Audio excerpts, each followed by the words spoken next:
नमस्कार, मैं डॉक्टर संतोष फिर से एक बार आपके सामने और एक बेहतरीन वीडियो लेकर उपस्थित हुआ हूँ। विंटर रेमेडीज का सीरीज चालू है। आज जिस रेमेडी के बारे में हम चर्चा करेंगे वो बहुत सारे लोगों को परिचित है। Well known remedy hepar sulph, जिसका नाम है हिपर सल्फर भी बोलते हैं उसको। तो इसका तो वीडियो हमने बनाया है पहले। आज विंटर सीजन के संदर्भ में हम इसका कुछ बातें डिस्कस करेंगे। डिटेल मेट्रिया मेडिका का हमने चर्चा कर लिया है, लेकिन आज क्लिनिकल मेट्रिया मेडिका का जो संदर्भ है उसके हिसाब से हम बात करेंगे कि कौन कौन सी बीमारियों में इसका इस्तेमाल किया जा सकता है बहुत ही बेहतरीन तरीके से। और जो इसका 30-200 1M वाला जो पोटेंसी है, किस तरह से आप इस्तेमाल करें डिफरेंट तरह के जो बीमारियों में, जानना बहुत ज़रूरी है आपके लिए। पोटेंसी सिलेक्शन बहुत ही मुश्किल है दोस्तों, ज़्यादातर डॉक्टर आपको नहीं बताएंगे। मैं अपने इस वीडियो के माध्यम से इसीलिए आपको बता रहा हूँ ताकि आपको कोई चूक ना हो जाए। बहुत सारे ऐसे डॉक्टर्स हैं वर्ल्ड भर में या फिर इंडिया भर में कह लीजिए, जो कि हायर पोटेंसी का रिपीटेशन करते हैं, चाहे 1M हो, 200 हो, 10M हो, कंटिन्यूसली रिपीट करने को बोलते हैं, जो कि according to organ of medicine गलत है। कुछ लोग तो इसको ये हवाला देते हैं कि ऑर्गन ऑफ मेडिसिन बहुत सालों पहले लिखा हुआ था, अभी ये जो नया दौर है इसमें डेवलप होना चाहिए होम्योपैथी। होम्योपैथी तो डेवलप होना चाहिए, लेकिन कहाँ पर, नेगेटिव तौर से कि पॉजिटिव तौर से। नेगेटिव तौर से इसलिए मैं बोल रहा हूँ क्योंकि 1M पोटेंसी 10M पोटेंसी जब आप बार बार रिपीट करते हैं कुछ डीप एक्टिंग मेडिसिन का, तो उनका एग्रावेशन होता है, पेशेंट बहुत ज़्यादा खतरे में पड़ जाता है। बहुत केसेस देखने को मिले हैं, तो इसको हम प्रोग्रेस नहीं बोलेंगे, ठीक है। तो आपको ये पोटेंसी सिलेक्शन जानना बहुत ज़रूरी है। वीडियो को अंत तक देखिए, हर एक वीडियो महत्वपूर्ण है आपके लिए। हिपर सल्फ बेसिकली मैं सबसे पहले बताऊंगा कौन कौन सी बीमारी में क्लिनिकली इस्तेमाल किया जाता है। जब पेशेंट हमारे पास आता है खांसी को लेकर, खास करके खांसी से रिलेटेड जितने भी सिम्टम्स हैं, जैसे कि ब्रोंकाइटिस हुआ, अस्थमा हुआ, क्रूप, तो इस तरह के जो भी प्रॉब्लम है वो लेकर आता है, तो हम देखते हैं कि इसको दूसरे मेडिसिन दें कि हिपर सल्फ दें। तो कौन कौन से मेडिसिन उसके साथ आता है सोचा जाता है। सबसे पहला आता है नेट्रम सल्फ। क्या हम नेट्रम सल्फ दे सकते हैं? क्या हिपर सल्फ दे सकते हैं? तो उसको खांसी है तो क्या आर्सेनिकम एल्बम दे सकते हैं? क्या डल्कामेरा दे सकते हैं? ये कुछ रेमेडीज आते हैं। क्या स्पॉन्जिया दे सकते हैं? तो हम डिवीजन करते हैं उसको, पहले उसको गीली खांसी है कि सूखी खांसी है।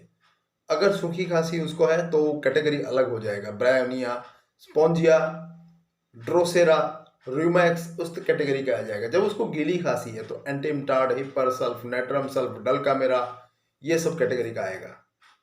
तो सबसे पहले आपको जानना जरूरी है, अगर उसकी गीली खांसी है, रेटलिंग कफ होता है, तो आमतौर पर एक डॉक्टर समझेगा या कोई भी पर्सन समझेगा कि उसको एंटीमटाड दे देते हैं, लेकिन हिपर सल्फ कैसे हम उसको समझें, वो चीज़ें जानना बहुत ज़रूरी है आपके लिए।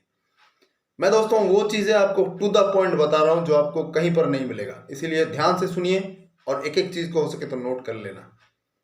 हिपर सल्फ हम वहां पर सोचेंगे, कुछ इसके कैरेक्टरिस्टिक पिकुलियर सिम्टम्स होते हैं दोस्त, जैसे कि सर्दी के मौसम में ड्राई कोल्ड वेयर में इसका एग्रावेशन होना, जैसे ही बारिश का मौसम आए इसका प्रॉब्लम में उसको आराम मिलना, ये मोडालिटी उसका मेन पॉइंट है, जो कि आपको ठीक ऑपोजिट वे में मिलेगा नेट्रम सल्फ के। इसका रेटलिंग कफ नेट्रम सल्फ डल्कामेरा जैसा ही होता है, लेकिन मोडालिटी अलग होता है।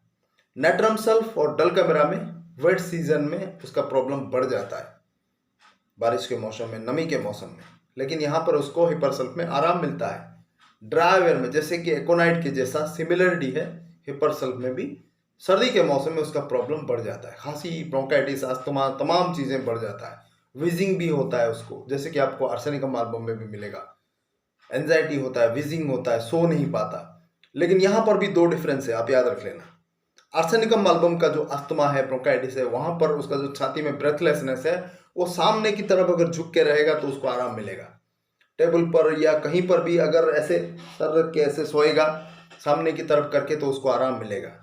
हिपर सल्फ ठीक उसका ऑपोजिट है, पीछे की तरफ ऐसे बाहें खोल के पीछे की तरफ अगर वो झुकेगा तो उसको आराम मिलेगा। ये तमाम जो ब्रोंकाइटिस, अस्थमेटिक और ब्रेथलेसनेस की जो शिकायतें हैं, ये आपके लिए बहुत ज़रूरी है। पेशेंट से पूछना कि आपको जो ब्रेथलेसनेस है कैसे आराम मिलता है, वो बोलेगा मुझे पीछे की तरफ झुकने से आराम मिलता है, तो दैट इज हिपर सल्फ।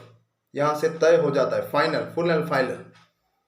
तो ये कुछ पिकुलियर अनकॉमन सिम्टम्स हैं जो आपको गाइड करते हैं टुवर्ड्स हिपर सेल्फ, ये जानना बहुत ज़रूरी है।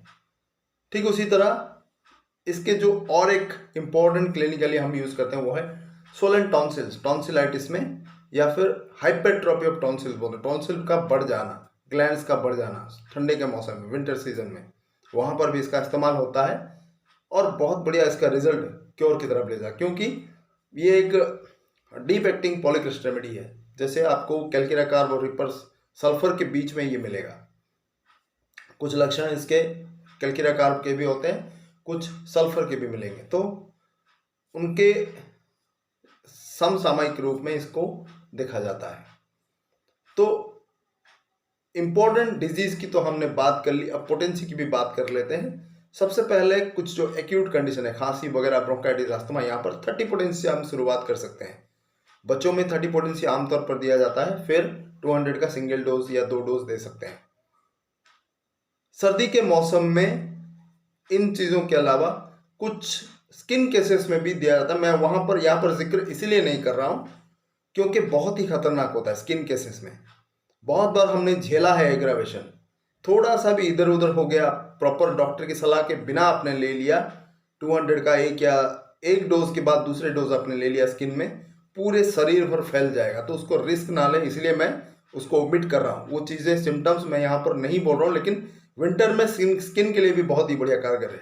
चाहे किसी भी तरह का स्किन डिजीज क्यों ना, स्कैबीज हो, रिंगवर्म, सोराइसिस, एक्जिमा, हर तरह की चीज़ों में इसका अप्लाई किया जाता है, क्योंकि मैंने कहा सल्फर का भी कुछ हिस्सा, कुछ सिम्टम्स इसमें शामिल है।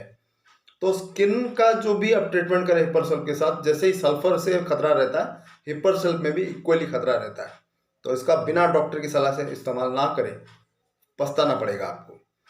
तो आगे बढ़ते हैं। 30 पोटेंसी दूसरे जितने भी ब्रोंकाइटिस या रेस्पिरेटरी प्रॉब्लम के लिए 30 पोटेंसी दिन में 3 से 4 बार आराम से दे सकते हैं। जैसे ही रिलीफ मिलना शुरू हो जाए दिन में 2 बार कर देना, फिर उसको बंद करके 200 का सिंगल डोज एक ही बार आपको लेना है, 2 से 3 बूंद डायरेक्टली जीभ पे।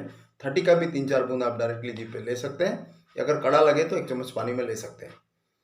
तो ये उसका सोल्यूशन है। और 15 दिन, 20 दिन, 1 महीने तक इंतजार करें, जब आपका प्रॉब्लम में सोल्यूशन होता हुआ नजर आए तो 1 ml का एक सिंगल डोज 2 बूंद जीभ पे या 1 बूंद करके 1 चम्मच पानी में मिलाकर ले सकते हैं। एक सिंगल डोज से एग्रावेशन नहीं होगा। अगर रिपीट कर देंगे 2 बार, 3 बार, 4 बार आप रिपीट करेंगे तो एग्रावेशन नहीं, श्योर शॉट एग्रावेशन होगा, प्रॉब्लम बढ़ जाएगा और कोई नहीं बचा सकता आप। तो वो गलती ना करें, कितना भी बड़ा डॉक्टर क्यों ना बोले आपको अरे कुछ नहीं होता, 1 ml 10 ml का रिपीट कर सकते हो। नो, डोंट डू दैट, वो रिस्क कभी मत लीजिए। ठीक है, हम अपने एक्सपीरियंस से बोल रहे हैं, 15-16 साल के एक्सपीरियंस से बोल रहे हैं, कभी मत लीजिए, बहुत खतरा है इसमें। तो ये कुछ इंपॉर्टेंट टॉपिक्स थे जो पोटेंसी के ऊपर भी हमने बात की, और आमतौर पर 30 इज आइडियल पोटेंसी, ज़्यादा एग्रावेशन नहीं होता, रिपीट कर सकते हैं आप एक्यूट कंडीशन में 200 का 1 या 2 डोज, फिर 1 ml का सिंगल डोज 1 महीने बाद।